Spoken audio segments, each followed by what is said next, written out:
Hey, you guys, welcome to part two. If you didn't watch part one, I would suggest you go back and watch part one for a little bit more context on part two. 1 second.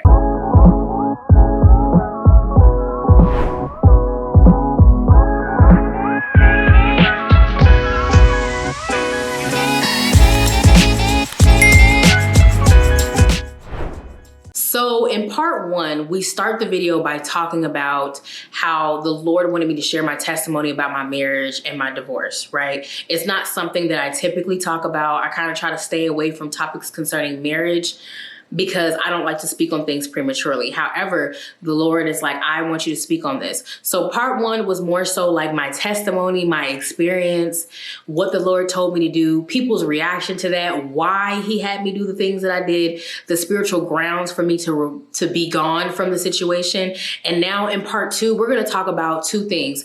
Why the Lord did not restore my marriage in particular, and why the Lord did not respect and honor my marriage. So you're kind of like, what? Why wouldn't he respect or honor your marriage? Our God honors marriage. We have a God of covenant, right?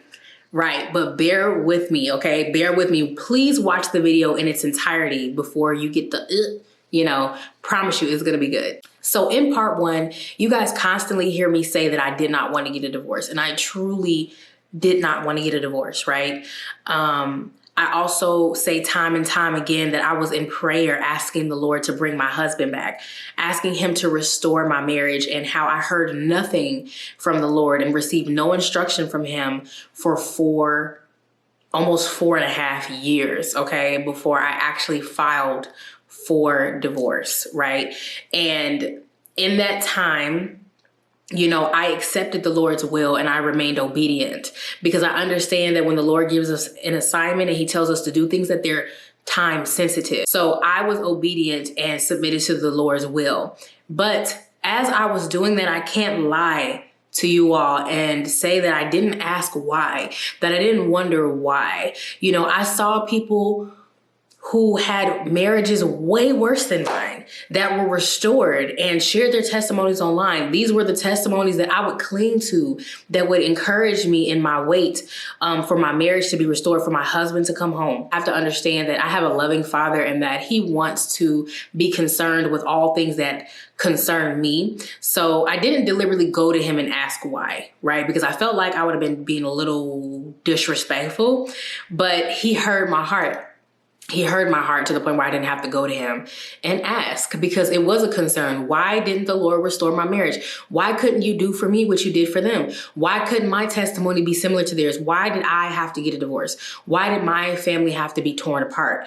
Why? Why didn't you build my marriage back up like everybody else and bless us and we just spend the rest of our lives together? Why didn't you fix my husband? Why didn't you fix me and bring us back together and we live happily ever after? I didn't understand why the Lord didn't give me that. I felt like he didn't honor me or honor my prayers concerning like the restoration of my marriage. He honored my prayers that I said for my husband. He honored the prayers that I had for my family and the restoration of my family and the salvation for my husband's salvation.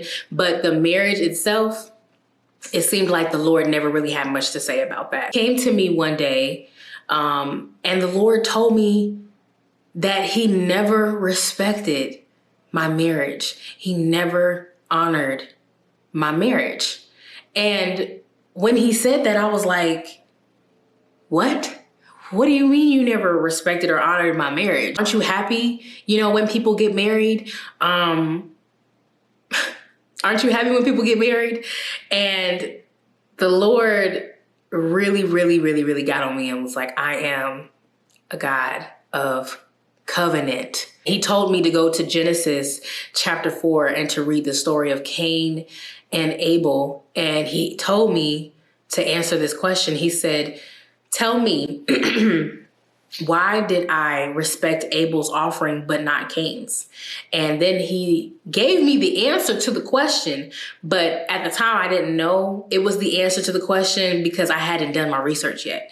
And the Lord told me heart posture, right? Heart posture. So let's deep dive into this revelation about Cain and Abel and why the Lord respected Abel's offering and not Cain's. So we go to Genesis chapter 4, and it's talking about, how Cain and Abel had to prepare their offerings for the Lord, and how Cain was a tiller of the ground and he brought fruit from the ground. There was nothing special about this fruit. He didn't put in any extra work, to bring this fruit to the Lord. It wasn't the best of his harvest. It wasn't the first. It wasn't the last. It was nothing seemingly special about this fruit in the text, just fruit from the ground that he grew, and he presented it to the Lord.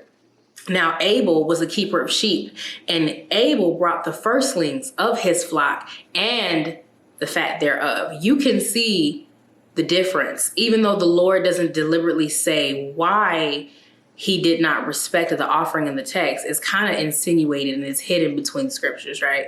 And you see that there was no effort given on Cain's end. He just gathered fruit from the ground and he presented it to the Lord. He didn't really give any more.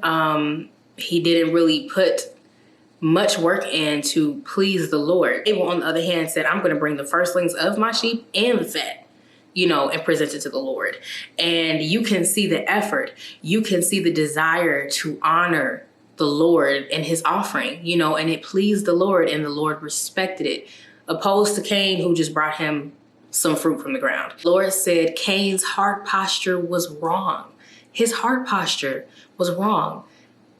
It was wrong. And I was like, okay, so his heart posture was wrong. What does that have to do with my marriage, right? And then the Lord gave me a word to explain why heart posture is important and what that means and what that looks like to him. And then the Lord shared this with me, not only for me, but also to share with you all. He said, when I give my daughters away, do I present them to the groom in disarray? When a woman gives herself to thy husband, does she not purify herself first? Does she not present herself in a way that is acceptable unto the Lord thy God? There is a way things must be done. You do not request the hand of thy daughter without consulting the father. Can I trust thee to take care of her the way I have before your arrival? Should you not come to the altar before me and take vows?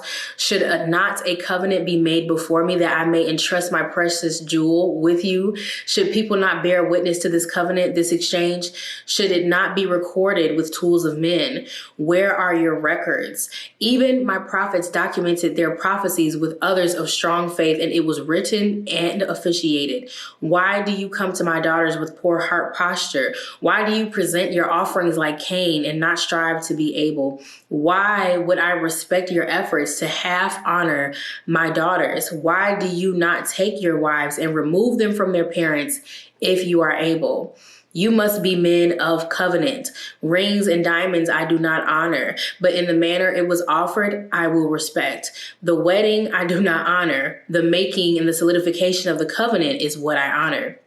You take my daughters and do not marry them properly. It is disrespectful to the Lord thy God. Do I not give you favor? So why do you lack honor toward the jewel I present to you? You defile her with your effort. You may as well fornicate. I do not respect these efforts. Honor me, honor my daughters. Respect your husbands, respect the father, that I may give you favor and honor your covenants made before me. And the Lord said that to me, and it was like, so what does that have to do with me, and why didn't the Lord honor my marriage? Now, I wrote down everything he told me to write down. And number one, he said we were never properly married. There was no official proposal, didn't get down on one knee, and did not make a grand gesture. There was no covenant made before the Lord, and no vows were taken. There was no ceremony, big or small. There was none, and it was not a priority. Although we signed a legal document before a judge, there was no mention of the Lord during that short process. We signed and we left.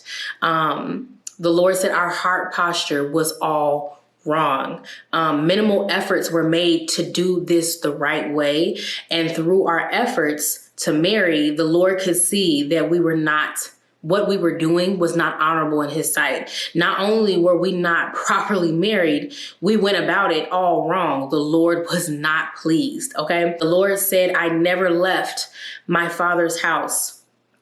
And the Lord said, this matters to me. I never left my father's covering. Like, even though I was married, my father was very much so still taking care of me. My father was my emergency contact. My father was taking care of me when I was sick. My father.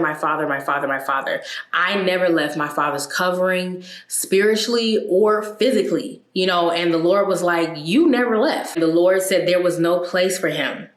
He said Yahweh was not in that marriage, and it was not prioritized by neither one of us. And I did not prioritize it until later. You know what I'm saying? Lord said there was only one person participating. I was the only one trying to fix things.